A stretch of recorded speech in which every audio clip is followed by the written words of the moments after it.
All right.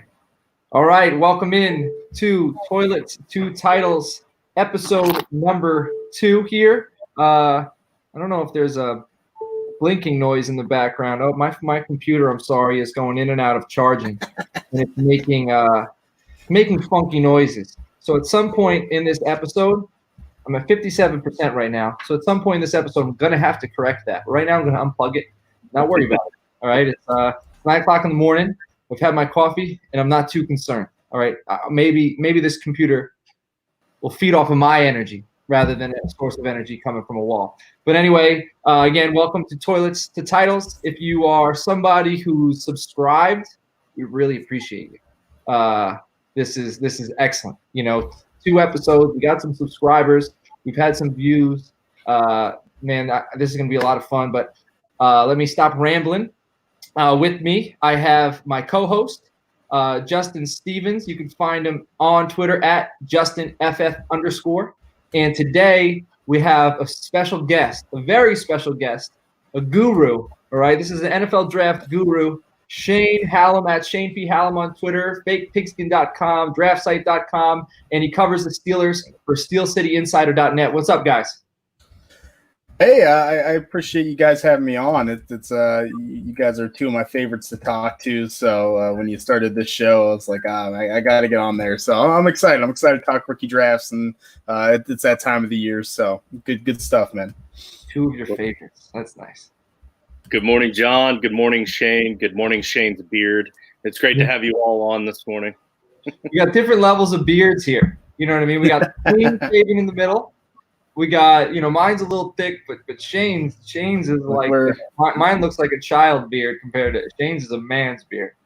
Look, I was telling Justin, I'm trying to combat Ben Roethlisberger here in Pittsburgh. We're fighting for the longest beard, so. Be careful in what you choose to combat him in. don't be too combative with Ben Roethlisberger. All right, so. You can, if you're watching us now, we're on Periscope, I believe. So you could follow us live. If you're not watching us live, you could find a link on our Twitter page at Toilets to Titles when we go live. It'll pop up on there. I know it's early. It's 9:04. We're going to be kind of fluctuating when we record. Sometimes we'll be recording at 1 p.m. Sometimes we'll be recording at night. Right now, we're kind of just having fun with it. And whenever we feel like, hopping on, we're hopping on. But you can subscribe to our YouTube channel. And also, we're on Podbean right now. I'll share the link. It should be in the YouTube show notes. And it's going to be on the Twitter handle so that you can listen to us while you're driving, while you're working, whatever. If you don't have the time to look at us, or if you just don't want to look at us, you don't have to look at us. All right, you can listen to us on Podbean. And I'm working on getting us on Spotify. And I'm working on getting us on iTunes. Okay, so that being said, all of that's out of the way. Today we are here for some rookie discussion, and I feel like it's a good time for that because it's May. We've had a month now to kind of let things settle down, let things percolate a little bit, and to get over the instant reaction. Now we don't have any mini camps or training camps to see. We would kind of be able to deduce. What coaches think of these players, where they're putting these players, like guys like Lynn Bowden. Yes, they're at running back, but do we necessarily know? We haven't seen them in the uniform. But our immediate reactions, we're over them. And now, we got some a little further analysis. Now, Shane is the guy, all right? Shane, before we get into this rookie analysis, tell us about the mock draft you put out this year. And I know we're going to get a little further into the process, how you create these mock drafts and how you rank these players. But before we get into that, just tell us about your ranking, and who you went up against and all that. Sure. So every year, I do a 7-round mock draft, and the first round of that gets placed in a couple different contests. The Huddle Report is kind of the acclaimed contest for mock drafts. You have a bunch of the experts and everyone in there, and then Fantasy Pros does one too, where they just kind of take all of the mock drafts online. And I actually had a top 10 first round mock. So compared to 212 people I ended up in that top 10, I think number 9 for mock draft accuracy. So it's getting players in the first round that are going to go in the first round, getting players matched up in terms of teams. That's kind of a big piece to that. So that's pretty exciting. I think the quarantine kind of helped to be here and watching some of the defensive guys that I don't normally get a chance to watch. And so, that was a lot of fun. And then I was number 1 in the top 100. So you rank your top 100 players, and if they get taken in the top 100, then you get a point. And I actually ranked in number 1 in that. So it was a good year for me, and I think I had a good grasp of the players in the process and what teams would do. Now, don't talk yourself down by saying you're lucky, like the coronavirus kind of, the quarantine rather helped you, because it helped you and it also helped everybody else. You're not True. the only person who had more time on their hands. You know what I mean? I can't tell you necessarily how much more time it created for everybody, but you weren't the only one, I'm sure, who was able to take advantage of that. So your feat, your accomplishment is, I think, good regardless of any additional time. Now, who are some people, you might not want to call people out, but who are some people in that top 100 with you, around you, that you bested? Sure. I mean, I got one more correct than Mel Kiper. I got one more correct than Lance Zierlein of NFL.com. One more than Bob McGinn, who's kind of the godfather of this contest. He's very locked in and talks to scouts and GMs, and so to get one more than him, I think was a big accomplishment for me. And it's just kind of surreal sometimes to see your name above some of these guys that you grew up watching Mel Kiper on ESPN. You're like, well, I did better than he did. The mock, I think I was like 100 spots better than Daniel Jeremiah. So it was, like I said, it was a good year, and it definitely, there are definitely some players, Javon Kinlaw to San Francisco, Henry Ruggs to Las Vegas, Jerry Jeudy to Denver, that I got correct, that I feel like, I feel like I had a good pulse on fits to those teams. And the one thing I messed up, if I would have gotten it right, I mean, I would have really crushed it, was I had Herbert and Tua switched. I had Herbert going to Miami and Tua to the Chargers. If I had switched that, then, my mock draft, I probably would have been in the top 3. Did I have any influence over you on Tua to the Chargers? I know I had been screaming that. I put money down on that. Like I did too. I went the other way, so it didn't work out too well. But yeah, I put money on Tua to the Chargers. I want to say in like February. I just thought it was going to happen, but it didn't. Now, who's one player that I know you mentioned Kinlaw, Ruggs, Jeudy. Who's a player that kind of came out of nowhere for some that you had projected that really helped you in the mock? Yeah, I know. I mean, I think those guys in terms of exact, Right. correct spot. I think the receivers kind of helped. Yeah, I had just having them in the first round. I had Brandon Ayuk in the first round, which a lot of people didn't. So Okay. I got kind of extra points for that. Now I had him going to Green Bay. We know how that worked out. But I having Jalen Reagor in the first round. I had him to San Francisco. So if things had kind of bumped up, if I kind of figured that out, then maybe I could have gotten those a little more right. But I think even just having those players up there, that a lot of I didn't have any safeties going in the first round. A lot of people had a safety or two going. So Last year taught us a lot. Last year taught us a lot about how the NFL values safeties. Right. I almost had Antoine Winfield going, and I was like, I don't think someone's going to take him in the first round. I ended up swapping him out. So it's some of those little things, just a point here and there, can really make a difference. Trying to figure out, where these guys going to go, and it's funny just with the grading of it. Sometimes that last pick of the first round, you're just like, I got to stick a guy in there that I know is going to go. I just don't know where, so I put Cesar Ruiz to the Chiefs at 32, which I heard they liked a lot. And if he would have been there, they may have taken him over CEH. But he ended up going to Seattle. So it worked out really well. All right. So now let's get into a bit of your process, in case there's anybody out there listening. that's kind of has their own process and they want to try to add to it or adjust it a little bit. What is your process in general when ranking rookies? And I look at it as, what are your pre-draft evaluations? Like, how do you work on that? Draft capital, or rather, I'm sorry, those are your notes. What is your process with ranking rookies? I'm sorry. No. I mean, that's good because that's kind of what I do, right? The first thing is to do an in-depth evaluation before the draft happens, and I think it's an important part of the process. I think for anyone that's in a fantasy football dynasty league, you should get some type of evaluations on players before the draft happens, before other factors come into play like situation and draft capital. Know how you feel about these players, right? It doesn't mean you're going to be right 100% of the time. It doesn't mean you're not going to adjust, but I think that's an important process. And so, for me, a lot of these guys I watched in high school, all of them I watched, usually as freshmen and sophomores if they were playing in college. So it's been a process that I kind of have notes on these players just ongoing, and I'll continue taking those notes. Now, you don't have to go that in depth to it. You can look at cut-ups of their most recent season, watch two or three games, and you'll probably get a good idea of who they are as a player. So I kind of make that up, right? That's something that I do well ahead of time. I mean, at Draft Site right now, I have a 2022 7-round mock draft. So, I have evaluations on some players already 2 years, 3 years down the line.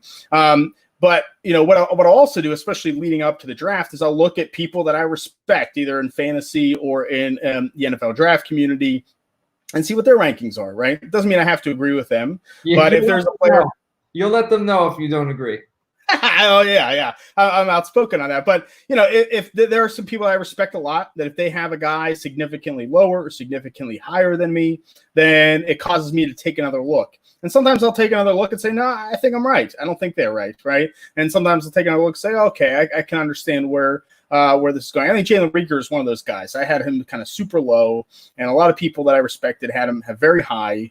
And I'm still not super high on him as a player, but it definitely caused me to say, okay, there are some traits here that he could turn out to be really good. And, now the situation's good. So you can kind of put that in the process. So I think that's an important part too. I think you can't just say, I watch this guy, I think he's terrible. Everyone else has them rated highly. They're all wrong. Probably not. It could happen. But I think it's okay to go back and watch a player. And if you don't see it, you don't see it, right? We've all been there for that. Then the draft happens.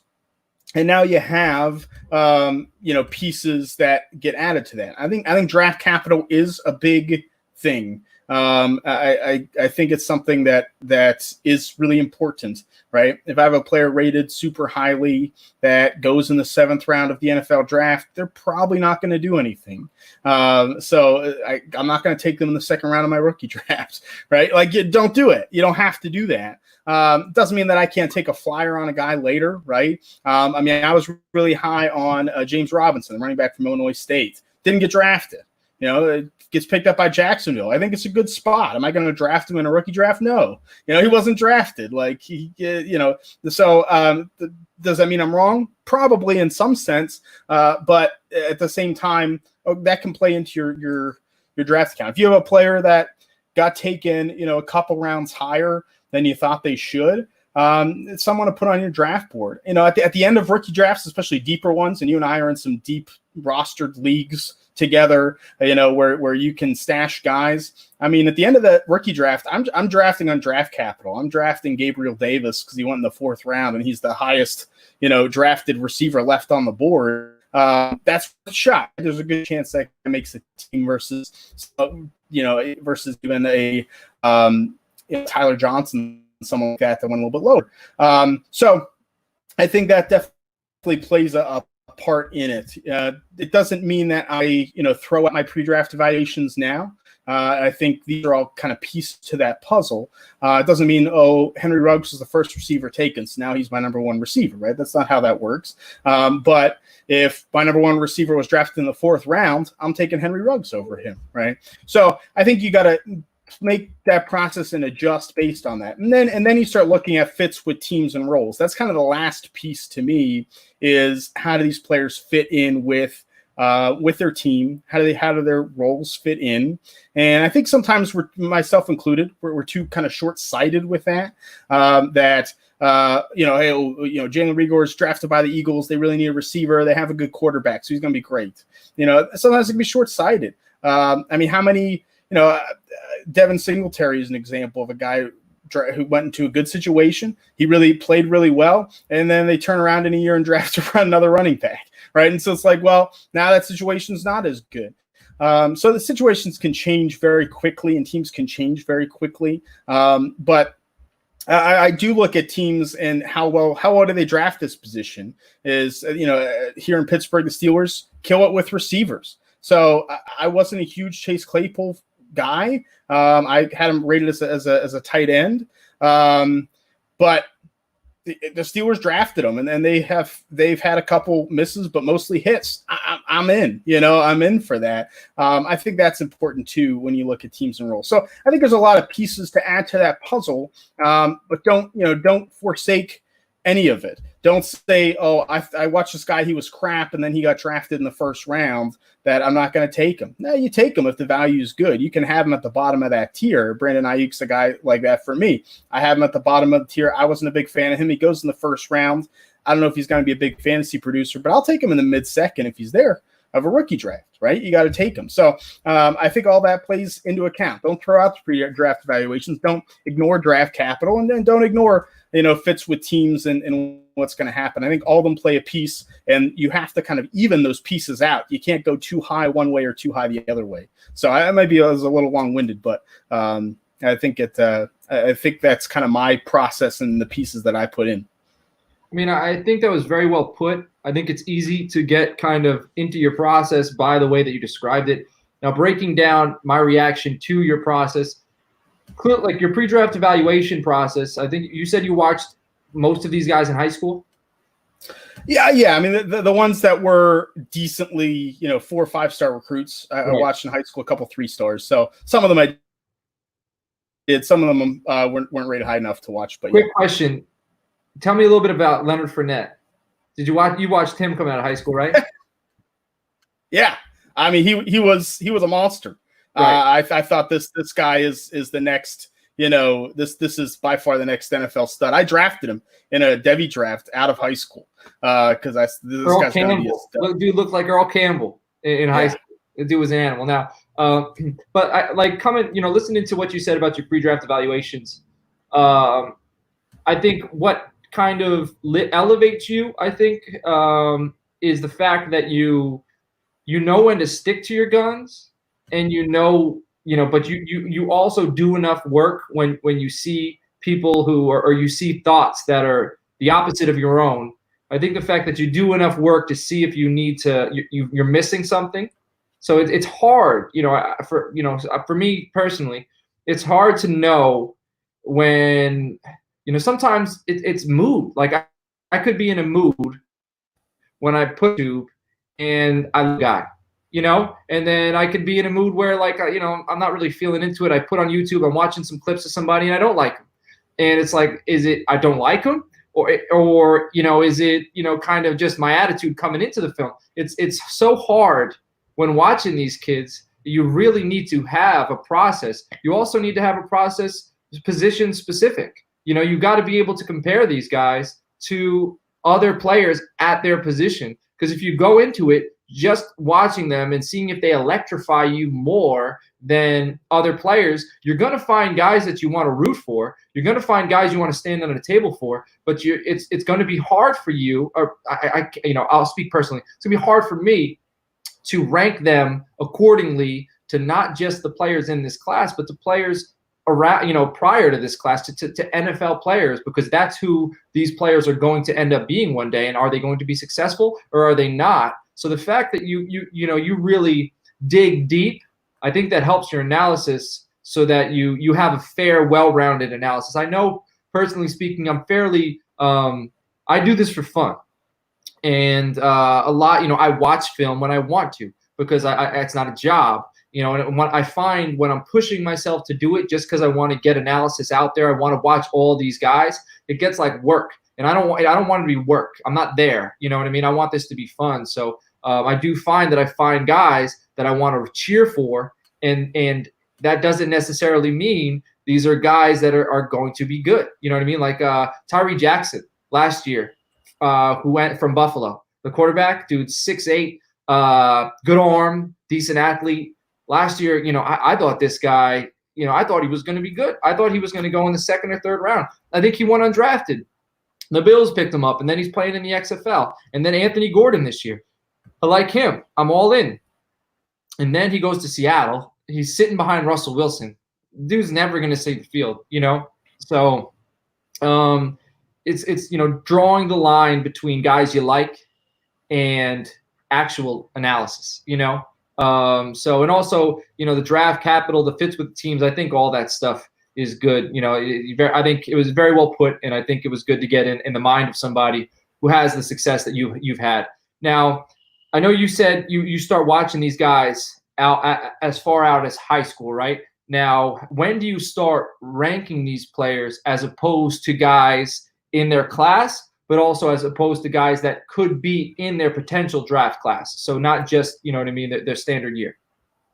So I'll usually start ranking them, after their freshman year of college, after that first year, even if they've redshirted or we haven't really seen them play, I'll have them hanging out on the back of a list, right? And something that I can easily adjust to. And I kind of have a list for Devy leagues and things coming out of high school, but it's a very different process, right? I'm drafting guys or ranking guys based on potential draft capital versus this is a guy that's going to be a stud in the NFL. So after their freshman season, I'll kind of put them on there. So like a guy like Jonathan Taylor, who I watched in high school and watched get recruited by Wisconsin, is a player after his freshman year I had as the number one, right, in the class, and he was the number one in the class all the way through to me to right now. He really never really left that spot. So that's something that doesn't happen too often, and but something that does happen. Whereas a guy like DeAndre Swift, I watched in high school, saw him go to Georgia, and he kind of varied after that freshman year. As a log jam, he was down on the list, and but he's still pretty talented. Then he got some play, and this guy has those skills, so you move him up, and then he goes to Detroit, and so like I think it can vary as you kind of move and rank and watch these players. But I really try after their first year to start to get an idea. For me, I usually don't release that to the public because someone could go back and be like, you don't even have this guy listed. Like I would get so much crap, right, of how bad those rankings are after their freshman year. But that's what it's a process, as we talked about, just to get there by the time they get drafted, and that's kind of the goal. Now, quickly, I know I'm putting you on the spot, quickly or as much time as you want. Are there any guys that we need to put on our radar right now that are kids that coming out of high school that will be freshmen this incoming season?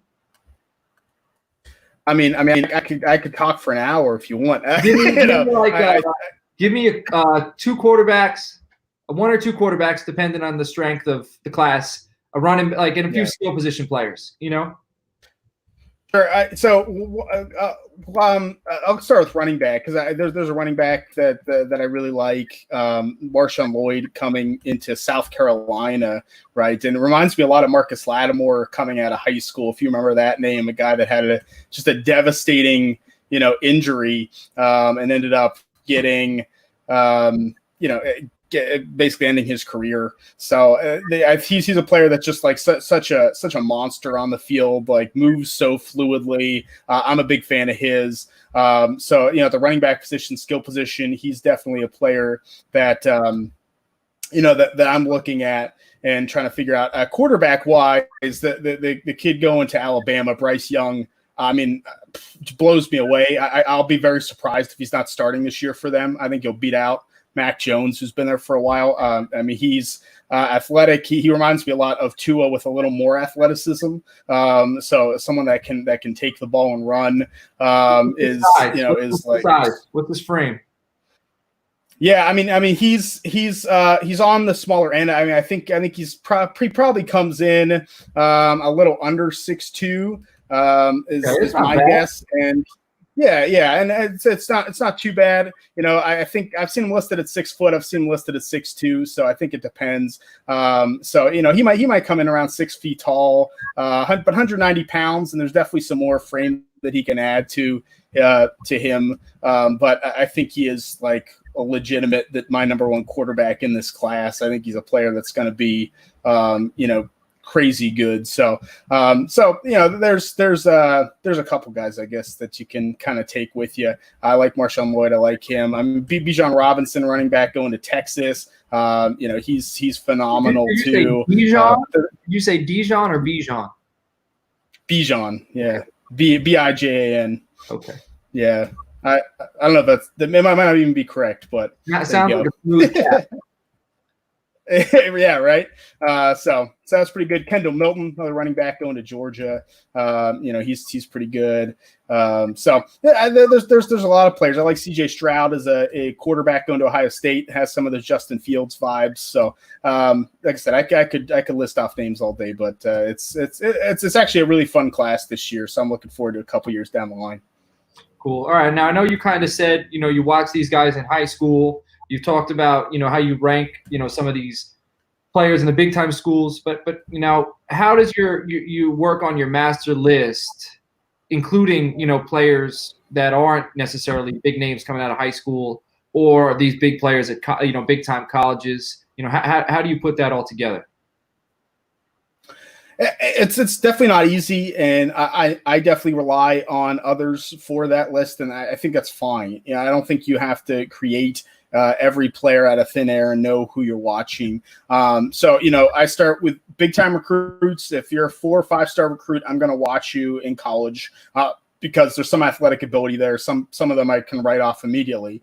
I look at those big time school, you know, guys. I think I'm watching that every week anyway. So those players you can watch easily. Now, for the smaller schools, whether it be below, you know, FBS, or even when we start talking about the MAC players, these kind of players, then I'm going to look at a stat sheet to start.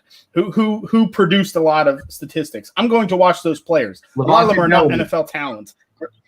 Levante Bellamy, right? You know, there's a player that produced big time stats. I'm going to watch him, and I could have him rated as a 7th rounder, an undrafted player. That's fine. There's a lot of players in this class. When I started making the list that I watched, I was like, this isn't an NFL player, right? And that's fine. I can pick up on that within a game or two at this point in what I've done, but I'm going to look at those stats. And I always miss some. I definitely always miss players. And that's where I go to people that I trust, people that are a little more in tune, talking to teams. I don't have connections to NFL teams or NFL scouts, but there are people that I know that do. There are people that are out there, you know, on the internet that do, and I can kind of get at least more players from those trusted sources. So there's definitely guys there's already players like that. I mean, Braden Johnson from Oklahoma State is a player I didn't have rated, and someone said, hey, he's on NFL teams' radars. I went and watched him, and I was like, this is like another, you know, Henry Ruggs kind of player, a 4.3, you know, speed guy that might be better than Tylan Wallace. And so he wouldn't have been on my rankings until the season started, you know, and now he's in my top 12 receivers for this class. So that happens often, and it's okay. You don't have to know about a player a year in advance. If you know about them 2 months in advance, that's fine. And I think sometimes people kind of judge you on if you found a guy first, and I don't think that's the goal. I think the goal is to be right. It's an ego thing. It's an ego thing. I know Kareem Hunt. I knew nothing about him, and then Dane Brugler was hot on him. And then the Senior Bowl came up, and he killed it. And I immediately, you know, bought in. So speaking of being right, Shane, so the rest of us in this galaxy have hindsight right now from being able to see how the draft went. You being ranked 9th overall in the galaxy and being able to tell the future. Who were some of your highest rated players going into the draft, even before the landing spots? We're going to talk about landing spots in just a moment, but going into this draft, just some of your absolute key guys that you knew based on talent, no matter where they landed. These are guys that you're going to be targeting in the early rounds of fantasy drafts. Sure, I think at the top end of the list, right? I think Jonathan Taylor, like I said, was my kind of wire to wire one from his freshman year in college until now. He's a player that I think is clearly talented and is one of those players that could transcend situations. So he was a player I had kind of number one, and and still have. I think those top running backs, we all kind of pretty clearly felt that about. I'll tell you a guy that I felt good about was Antonio Gibson. I mean, he was a player, same kind of deal. Like I watched him as at receiver in Memphis, and I didn't think he was very good. And then I had someone be like, "Hey, watch him and think running back." Right, this before the Senior Bowl happened, and I was like, "Oh, okay. Like this makes a lot more sense. This guy's a running back. He actually like does things with the ball in his hands that are really good." And I don't think he's very good at any of the receiver skills when you line him up outside. Now I see it, and so he's someone I had rated high. Now, can I stop where he ended up going? Yeah. I want to just touch on this. How much does the recent evolution of the running back position, a guy like Christian McCaffrey coming out, doing what he did, not comparing Gibson talent-wise to McCaffrey, but watching McCaffrey come out, being able to run routes like a wide receiver, and then watching another cat come out of Memphis last year in Tony Pollard, who played both positions at Memphis, did how well they transitioned to the NFL, did that affect your mindset when watching Antonio Gibson and visualizing him as a running back? I think it does, because I think you start to see, and I think the past kind of 5 years is important to this. And as a fantasy guy, I think all of us as fantasy people, we were more in tune to this than even most scouts were about how important that pass catching aspect is to the running back position. And having a player that's so good in space and can make players miss and has some of that vision, but maybe isn't a great route runner or able to get off the line of scrimmage very well, which Antonio Gibson can't do either of those things. But he doesn't have to at running back. And we know how valuable that is. So I think it definitely allows me to kind of look at that a little bit more. Lynn Bowden is a guy that I did grade at receiver because I had him graded very highly a couple years ago when he played receiver only, and then playing quarterback this past year, you actually got to see him as kind of a wildcat running back. And so I understand him moving into that joker position for Gruden's offense, where he's going to play a little bit of everything, play some tight end, play some running back, play some quarterback, play some receiver. Yeah. And so I think I'm open to those ideas, right, more than I was 5 years ago, and probably would not have been open to that idea. And honestly, I could be wrong. I don't think the NFL would have been super open to that idea. There are ideas where we can move, we can move Braxton Miller to receiver, but that's about it. We're not moving anyone else's position. All right. You talked about some of your guys going into the draft. How much of those rankings changed, for your highest rated players post-draft, now after seeing where these players ended up?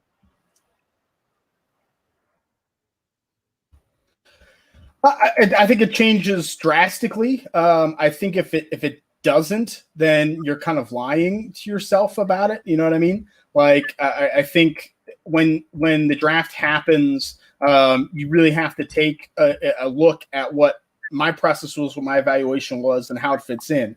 So I'm gonna make some adjustments based on situation, based on draft capital, like we talked about. A player for me, Anthony McFarland, is a player that I was super high on. At one point, I had him rated as my 6th highest running back. When you make Chase Young, look silly and run for over 200 yards against Ohio State 2 years ago, like I think there's something there. And he was a player, as more people told me, hey, you got to really look at that. Look at him. I dropped him a little bit lower, and now his draft capital ended up about where I had him, and now he's in, I think, a solid situation in Pittsburgh. So he's a player that I still have, ticked up. So some of the kind of moved around through the process. I think, the process changes as time goes on, and it's okay to change your opinion on a player to say, hey, I was high on this guy. He got drafted in the 5th round. I'm not sure it's so good. Or, even a Denzel Mims going to the Jets. Like, I like Denzel Mims. I wasn't super duper high on him like some people, but like, it's not so good. I don't want Denzel Mims on the Jets. It's okay to say maybe it's not going to work out, or if a player gets drafted a lot lower than you had him, maybe I was wrong. I'm going to change my opinion. I think that's something that people really struggle with in the social media world on Twitter. Is if I say I like a guy, then I'm going to walk into the fire for him for the rest of his career, and it's okay to say, nah, maybe that guy's not so good, or no, that situation, they're never going to succeed there. So I'm just going to pass. And I think trying to admit those mistakes, either it's on your end or the situation changes, is kind of a really necessary adult way to be good at fantasy football. Because if you are hardcore that like Marcus Mariota was the best quarterback ever, and you still aren't giving up on that, then you got screwed over, and you have to give up at some point. Yeah, that's great advice. Being fluid and flexible with your own opinion, because obviously you're not always right yourself, but you feel like you are, and then if a certain situation happened, you have to be able to tell yourself that you're wrong. I've learned that the hard way myself. But speaking of which, it's kind of like a Keyshawn Vaughn type of guy for me personally. I knew he was a decent all around overall back, but going into the draft, but then after his landing spot, which we'll go ahead and segue into that now, the favorite landing spots here. Keyshawn Vaughn is probably my top guy for kind of a boost since the draft, hitting that offense with Tom Brady, knowing that he loves to throw to his backs, but he's also a big guy with the ability to run between the 20s, run between the tackles, hit the hole, the goal line, and he can catch the ball. So what are some of your favorite landing spots, Shane?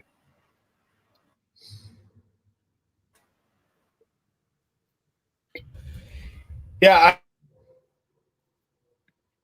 I mean, the one I really love is I'm going into the draft. He was one of those guys, and I know Sheps and I last year, we talked about Kelvin Harmon a lot, but we both really liked him. No, sorry.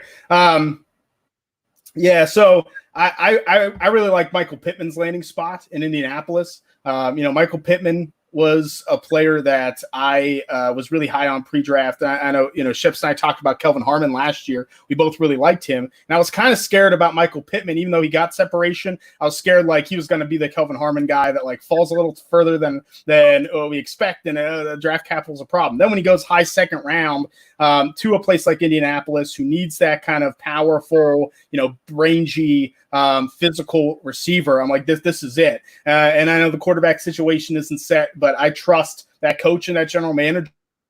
I think I have trust in that team. I really like that spot. We talked about Antonio Gibson. Right I like Ron Rivera. Yeah. So, I like that. I like that situation of going to a Ron Rivera offense and being, having Christian McCaffrey, knowing how to use that type of running back. He could be a lead guy. And then I really like Bryan Edwards to Las Vegas. I think that's a situation. I think a lot of people now are kind of getting on board with that, but how is he not starting there? Right? How are you not having, Ruggs on the outside and putting Edwards in the slot and with Renfro, or putting him outside? I think Terrell Williams is long in the tooth. How's Edwards not going to get a starting job by year 2? And once again, I think that team's moving in a better direction than a lot of people give them credit for. So those are definitely 3 that I've even bumped up a little bit based on where they ended up and what that situation could be. How about you, Justin? John? Who's your guy, man? What's that? Oh, well, I already kind of talked about Keyshawn, but I definitely love the Brandon Ayuk pick in that offense with Jimmy G being that type of quarterback. He's more of a game manager, a dump off kind of guy, and he has Debo on the other side. So I think having that kind of talent on both sides of the field, being able to run a lot of wildcat formations, maybe not wildcat as much as like jet sweeps and that sort of thing. So if you're in a league that offers points, especially PPR, along with maybe some points per rush attempt sort of thing, And then also Justin Jefferson's my other big one. And by big I mean 6'1", 222 or 202 pounds, but he runs an amazing 40. He lined up in the slot 90% of the time at LSU, and I didn't realize that until the actual draft. I knew that just from the couple of games that I watched, he did line up in the slot quite a bit, but I didn't realize it was 90% of the time. And Jefferson went to Minnesota, where they're missing Diggs. Diggs lined up in the slot a lot, but the cool thing about Jefferson, though, is that he can also he's also really good at the 50-50 balls when he has competition. So if you have a guy that went to LSU and he beat out guys like Jarvis Landry and Dwayne Bowe for some pretty big records out there at LSU, then I can see him being a major part of just about any offense. I wrote an article on Justin Jefferson over at Fake Pigskin. That's where all my rookie articles are. I liken Jefferson and Chase to Sammy Watkins and DeAndre Hopkins. Hopkins was in college. Watkins was the blue chip, at least from my recollection of the situation. And Hopkins was a blue chip, but everyone was looking forward to Watkins coming out, it seemed like. Similar to Lawrence Maroney and Marion Barber, back at running back at Minnesota. Like two guys who were kind of neck and neck, and the younger of the two was a little more touted. And I feel like Chase was getting the buzz. But I think Jefferson might have a DeAndre Hopkins type career, whereas he might be the better of the two. I think he has the ability. He could blow up. I think he's got star potential written all over him, and that's not just because I'm an LSU guy. I just see that when I watch him. Now, for me, the guys that I like the most landing spots, CeeDee Lamb to Dallas. Clearly, as a Cowboys fan, you love to see it. To me, it looked like investing in your investments, and this isn't a draft. I'm not giving him a draft grade. That's not what this episode's about. But I do think it's investing in your investments. It's going to help Zeke. It's going to help Dak. It's going to help Coop. But Lamb is an alpha. He's a straight-up alpha. I don't think Coop is an alpha. I think Coop is phenomenal. Coop in the slot, people think Lamb's going to go in the slot. If you look at Cooper's numbers in the slot, they're phenomenal. You could slide him in there. And Lamb, I think Lamb will feed off of getting number one corners. Throw number one corners at him, and he is not going to shy away. Throw big moments at him. He's not going to shy away. I love that landing spot. I think it's great for him. I love Devin Asiasi to New England. He's a guy, I was pretty high on coming into the draft. And seeing him, I think Dallas was looking at him as well. And New England jumped up. They moved up to pick this guy. So they clearly have spot for him. They moved up to grab him. This cat can move. He can, and after the catch, he is something. He's something to watch once the ball is in his hands. And I don't know how you feel about Stidham. What is it, Hoyer, who's there besides Stidham? I don't even know. But it might be Trevor Lawrence in a year. So maybe Cam Newton in a week. What's that? Maybe Cam Newton in a week. I mean, yeah. Before the draft, I wanted Newton to the Chargers. I just wanted to see him in that uniform. But now, I wouldn't mind New England. So I like Asiasi. I also like Moss to Buffalo, and that doesn't mean I don't like Singletary. But this is another, before the draft, on Twitter, if you followed me, I was saying I would love to see the Bills draft Zach Moss, because I would love to see the dynamic of Singletary and Moss. Now fantasy wise, I'm not saying I love it fantasy wise. I'm also talking just as a fan. Seeing these two cats split carries, it's going to be like chess. They could play both of them in a game, or one game it could be a Moss heavy game, one game it could be a Singletary heavy game. They're going to be able to pick and choose, and play a game within the game. And then finally, I love Shenault to Jacksonville. I think he's a guy who, everywhere. He's another guy like Bowden. I think he's more talented than Bowden. And I did like Bowden. I liked him as a wide receiver. I would have rather see him. I didn't really like the landing spot in Oakland because Ruggs went there. They already got Jacobs, and he's kind of going to be a tweener. So I don't know how many touches he's going to get. But Shenault in Jacksonville, Chark is kind of a one-trick pony. He's good at what he does, but in my eyes, he's kind of a one-trick pony. Shenault is a master of not necessarily a master of everything, but he's a jack of all trades, right? So I think they kind of work well together. They're kind of fading Leonard Fournette. They could do two things. They could run the wheels off him this year, or they could just bench him. One or the other. Chenault is going to do a little of everything, and I just like the cat. I like watching him play. So those are my favorite landing spots. Now, Shane, sorry. Can I real quick? Can I say something about Chenault too? And I'm going to throw this out there, and I think the percentage chance is very low, but there is a possibility to me that in a year we're talking about him as the starting running back for the Jacksonville Jaguars. I think that's a possibility. That Fournette goes, the Laviska. Yeah, that Laviska could that they're planning on playing him all over the place, like you said, a jack of all trades. That he could play some running back and he could be the starting running back for that team in a year. I think that's worth a shot in the mid-second of a rookie draft. Very interesting. Between him, Bowden, and Gibson, it's like these guys are just. It's almost like when we saw Isaiah Simmons, it's like the defensive back position is mutating in a sense, right? You got a cat who can do everything. And prior to him, Hassan Reddick was a little bit of that. Deon Buchanan was a little bit of that. You're seeing that position mutate. And then on the offensive side of the ball, you're kind of seeing similar dudes, guys who are just athletes. And I feel like 15 or 20 years ago, the NFL wasn't ready for that. They didn't know how to use these guys. Now, I think coaches have evolved. I think players in general have learned, be good at everything. Find your weakness, make it your strength. And I think the player has developed and the player has, taken a step in the evolution of the NFL athlete.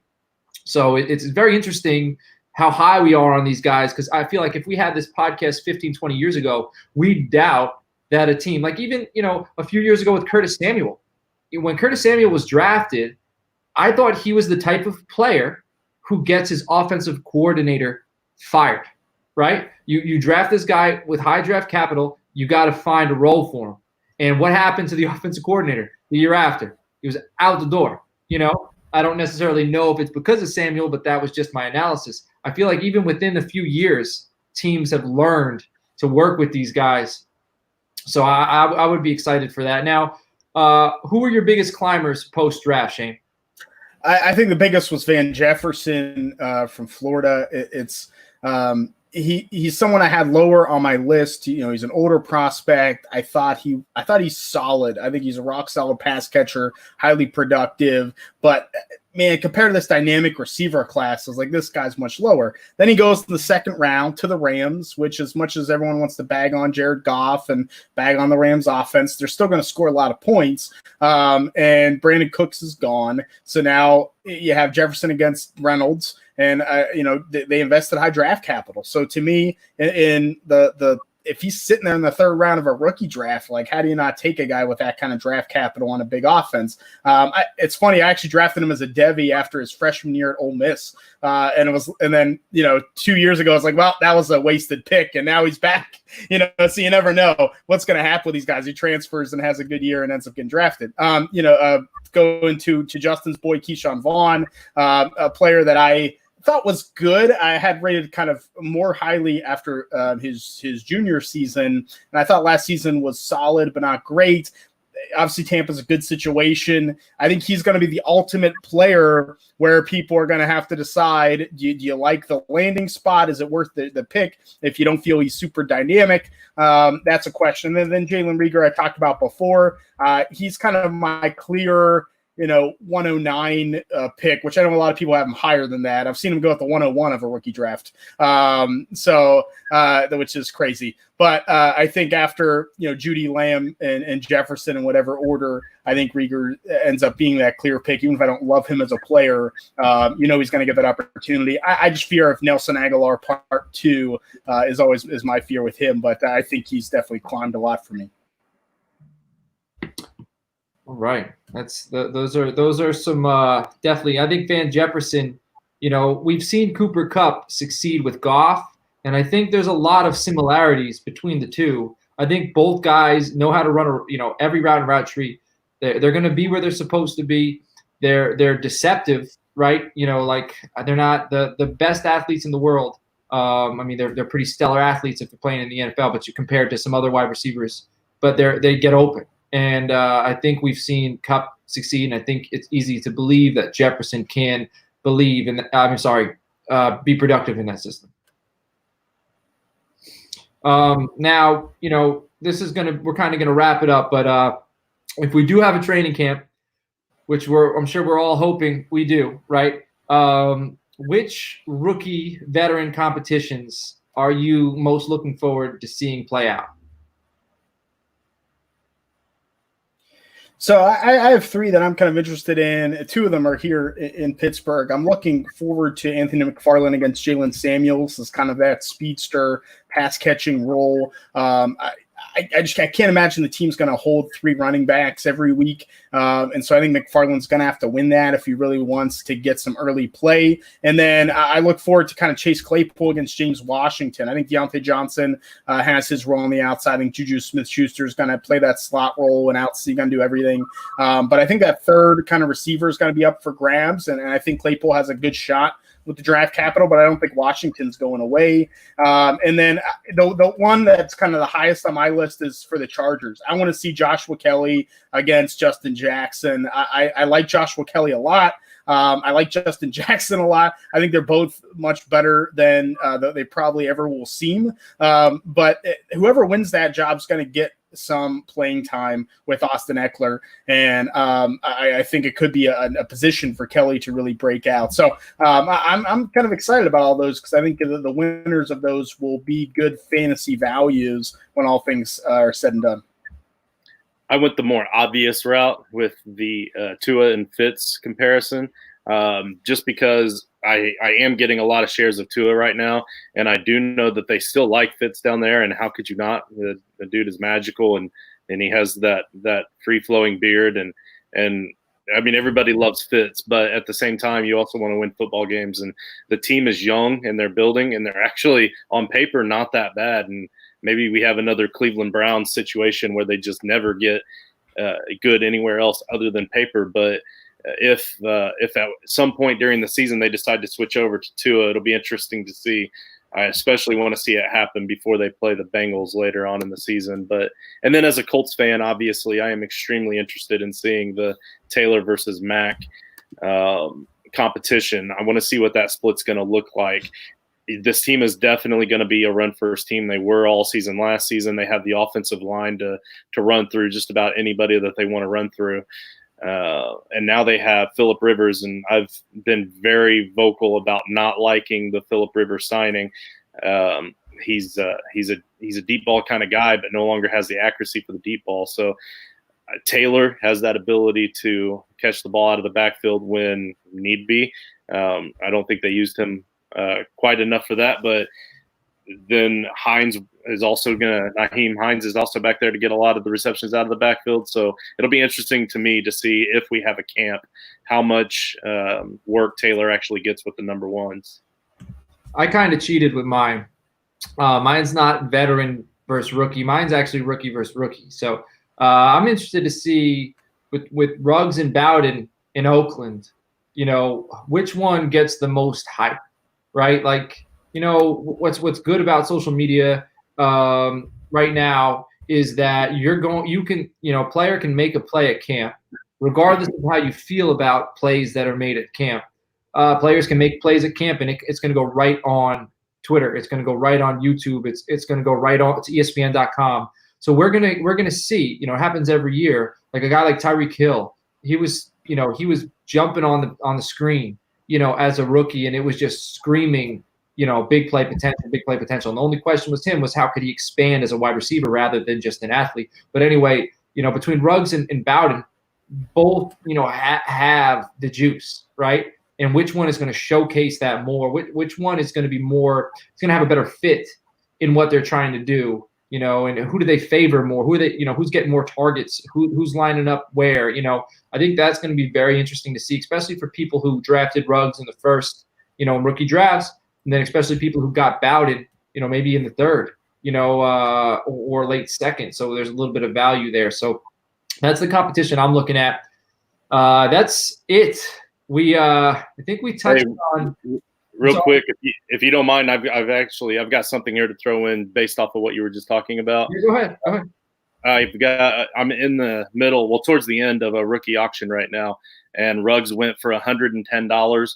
I can't really talk about like percentage of that because it's like a rolling account that rolls from draft to draft throughout the off season. But just as a comparison, Ruggs went for $110. A little bit later on, well, almost immediately after, I got Brian Edwards for $100, but much later on, I got Lynn Bowden for $15. So that value is there if you're in an auction or even in snake drafts or linear drafts.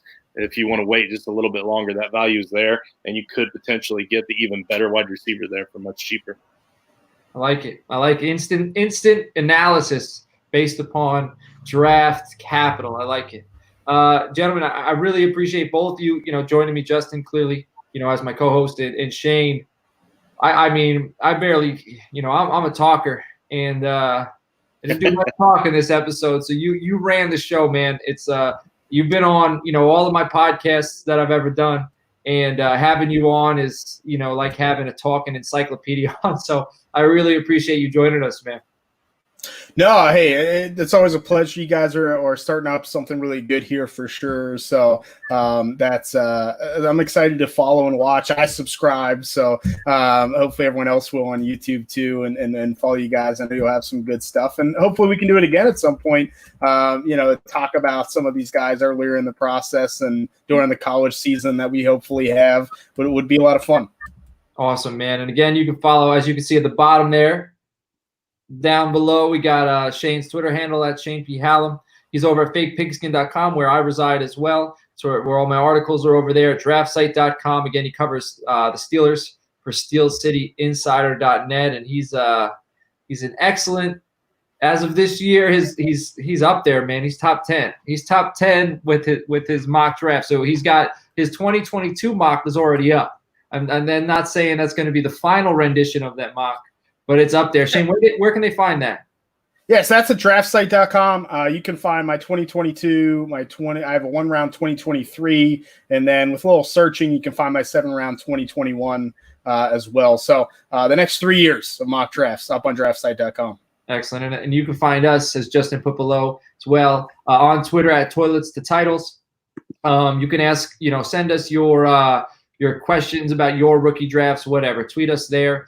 And we'll go ahead and we'll give you some analysis. I'm sure if you comment on the YouTube page with your questions, we can respond to you there. We'll get probably instant notification. So, if you could, if you're enjoying the show, subscribe to the show on YouTube, like the show on YouTube. If you could, give us a follow on Twitter at Toilets to Titles. Justin's on Twitter as well at JustinFF_. We're going to be on Podbean. You could subscribe there again, so you could listen while you're working, listen when you're in the car, and you could ride along with us on this journey throughout the offseason and into the hopefully NFL season. Justin, it's been fun, man. I appreciate you joining me again, man. Absolutely. Thanks a lot. And thank you, Shane. You are awesome. You're the man. Catch you later on. Take care.